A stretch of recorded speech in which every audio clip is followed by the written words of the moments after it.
We've spent the last 2 weeks on how our kidding system evolved and what it took to reshape the herd through selection pressure. Today is part 3, and this one is for you. We're going to walk through the factors that actually determine your kidding system, genetics, weather, business model, predator protection, and labor, so you can stop second guessing your setup and start making decisions that fit your operation. There's no single right answer here, and that's the whole point. Let's get to it. Hey there, welcome to GoatWise. I'm Millie Bradshaw, animal scientist and rancher. Here we talk meat goats, feeding strategies, goat fencing, and livestock management that holds up in real life. If you care about raising goats well and building systems that actually work, you're in the right place. Let's talk livestock. If you've been along for this whole series and it's been helpful, please leave a review on Apple Podcasts. Scroll down to ratings and reviews, tap the stars, and leave a few sentences. It helps more serious livestock producers find the show, and I read every one of them. Then go grab the free kidding due date chart at goatwise.com/kidding-chart. That also gets you on the insider email list. Here's what's happening on the ranch. We moved the does into the kidding pasture last Monday, and they've settled in well. Ned and Ava, our 2 older livestock guardian dogs, are out there with them. I decided to keep the puppy, Zoe, out of that pasture for now. She's pretty rambunctious, and I don't want to set her up for failure. A playful LGD puppy and newborn kids is not a good combination. She could hurt a baby goat without meaning to, and that's not a lesson I want to teach her.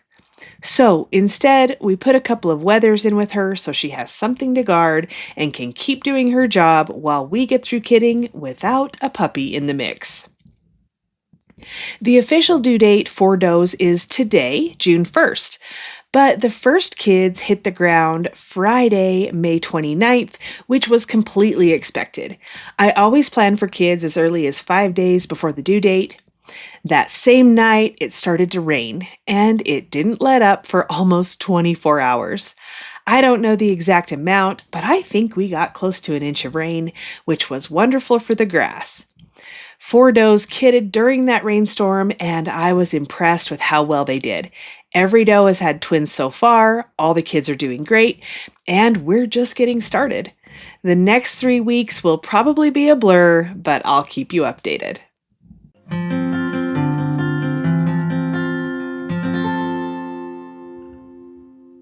All right, parts 1 and 2 were our story. This one is yours. If you've been listening to this series and wondering how any of it applies to what you're actually doing on your place, that's what we're working through today. Because the mistake I see most often is people looking for the right kidding system, as in a single correct answer that applies everywhere. And that's not how this works. Your kidding system is determined by your constraints and your choices. What I want to do today is help you see clearly what those constraints are so you can make decisions that actually fit your situation. Before you choose a kidding system, there are 3 questions you need to answer honestly. What do your genetics allow? What does your weather window support? And what does your business model require? The answers to those 3 questions are the foundation of your system. Everything else builds on top of them. So let's start with genetics. Do you have goats that can kid unassisted, figure out where to go, take their kids, and handle the process without you? Or do you have goats that need intervention to get through kidding successfully? That's the honest question, and you need to answer it based on what you actually see from your animals, not what you wish was true.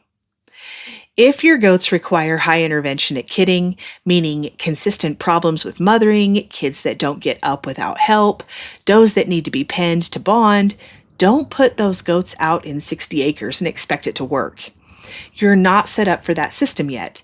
Either you start moving toward lower input genetics through the selection process we talked about in part 2, or you accept that your current animals need a more managed kidding setup. Both of those are legitimate choices. The goats will show you what they need. Now, if you are moving toward lower input genetics, whether you're breeding toward it from your existing herd or you're sourcing from operations that have already done that work, then you have more options on the table. But you still have to factor in the next two questions. Question 2, your weather window. We kid in June because the weather here reliably supports it. The does are on pasture, the temperatures are manageable, and the system works. But if you're in a climate where April brings 18 inches of snow, if you're in the margins weather-wise, you need to think about this differently. You can absolutely intend to pasture kid, but you need barn capacity as a backup. Have a plan A, which is pasture kidding. Always have a plan B, which is a barn you can move animals into if a storm comes through. And if your business model requires January or February kidding, if you're on the show circuit, if your market timing depends on early kids, you are probably going to be barn kidding. That's not wrong, that's just real. January kidding in a cold climate is not a failure of your management philosophy. It is a reflection of the constraints your operation is actually working inside. Don't let anyone make you feel otherwise. Which brings us to question 3, your business model. This is the one people underweight when they're thinking about kidding systems, and it matters a lot. If you're doing weed control work, running goats on properties for targeted grazing, June kidding creates a real problem because you need to be out on jobs by then. You either need to kid earlier so the kids are old enough to wean or travel with the herd, or you kid in the fall after the weed eating season winds down, or you cut down your weed eating season so that you can kid when the weather cooperates. If you're showing goats, you're probably kidding in January or February for the show circuit in most areas. If you're producing meat, your timing might be completely different depending on when your buyers want animals and what size they want them. Your business model drives your kidding window, and it's absolutely worth sitting with that and asking whether the window you're in is actually the best one for your operation, or whether you're doing it a certain way because that's what you've always done. Sometimes there's a different timing that would work just as well for your business and would give you a much better kidding environment for your goats, and that's worth looking at. Okay, you've worked through genetics, weather, and your business model. Now let's layer in 2 more things: predator protection and labor. On predator protection, if you don't have livestock guardian dogs, or if your perimeter isn't solid, you probably don't want to kid out in a large open pasture. Barn kidding and secure night traps give you physical containment that provides protection and peace of mind. Electric netting gives you a contained, movable perimeter that also offers protection when it's set up well. Open pasture kidding works, but it requires that predator piece to be covered by livestock guardian dogs, secure fencing, or both. Don't skip past this one. A bad predator event during kidding season is not just a loss, it's the kind of thing that sets an operation back significantly. Now, let's talk about labor, because the labor profile of each system is very different and it needs to be addressed. Barn kidding is high, sustained labor. You are doing barn chores, hay, water, pen management every single day. You are present constantly. It is contained, it is safe from predators, and it is straightforward to manage. The trade-off is disease pressure from confinement and the management intensity we talked about in part 1. Electric netting is a different kind of hard. Moving fence is daily work in most cases, and it's more complex than it sounds when you have newborn kids in the mix. Here's what actually happens. A doe will bed her kids down somewhere in the current electric pasture. You go to move the fence. You pick up that kid to move it to the new pasture, and its instinct kicks in.